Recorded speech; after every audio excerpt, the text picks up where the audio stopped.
Hello, my name is Deepak Poddar. This is an introduction video to understand the working model of blockchain and whether it is best fit to the application where energy constrained consumer devices are deployed. So in this short video, I'm just introducing or giving you a very brief about that, but in a very short period of time. So in our future video, we are going to discuss each and every components of blockchain and how we should design or redesign the blockchain consensus for energy constrained consumer devices.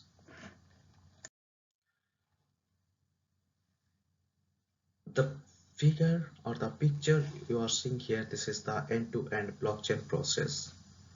So initially, let's say we are deploying many consumer devices in an application domain like Internet of Things. So most of the time, those consumer devices has very limited computational power, very limited energy. So let's understand the blockchain in that context. So at the first step, like consumer devices send some data. Let's say in blockchain process, in the overall blockchain process, how it works, that consumer device, after generating the data, it creates transactions. After putting number of transactions at one place, it creates the block, and that block is broadcasted to a peer-to-peer network. Means any other consumer devices are there, let's say any S devices will be there, so they create a peer-to-peer network, and these blocks are now available to the peer-to-peer network. Then every peers within the network should go through the validation process. Means they should go through the block validation process. If that block is verified and prove that this is a valid block, then then whoever have done this process, they called a minor node. So after validation, the minor node broadcasts that blocks to other peers in the network by saying that now you can keep a copy of this. Then all this block is going to add into an existing block by keeping hash value of previous block into the current block. This is the overall process of blockchain. Let's look into in the context of resource aware or energy aware consumer devices. That is always a scalability issue, because the amount of process being done during the mining process, it took a long period of time. Throughput is every time we are broadcasting our block, then the size of bandwidth always matters, then the overall network throughput also matters, and the latency also a big issue here.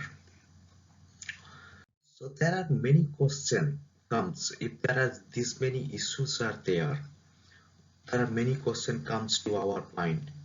Do we really need blockchain? When do we need blockchain? Where do we need blockchain? Why do we need blockchain? To answer them, here I have listed many questions, create a flowchart to define whether we need a blockchain for a specific application or not.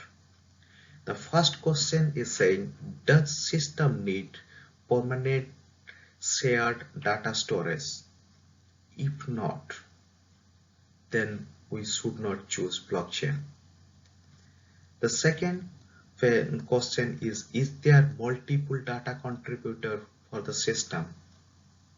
If no, again we don't need blockchain. The next question, the application do not modify data after it store, definitely blockchain do not allow you to modify data once it added into the chain.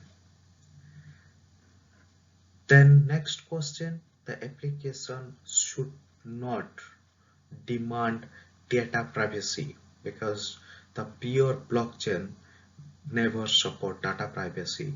It is transparent in nature. The next question, does system work in an untrusted environment? If no, you should not choose to go for blockchain. The final question, does system want tamper-proof store of data? Again, if your answer is no, you should not choose to go for blockchain. So these are very basic things what I have highlighted to you. So in our future video, we are going to discuss that each individual component of blockchain, more details about it and how it looks like when we are taking it for a consumer electronics applications or consumer IoT applications. Here I have listed few of our recent contributions in blockchain. If you are going through these articles, definitely you are going to get inside knowledge that how the blockchain looks like, what is its working model, and more specifically when we are deploying or when we are implementing blockchain in a very resource constrained environment, how it behaves. Thank you.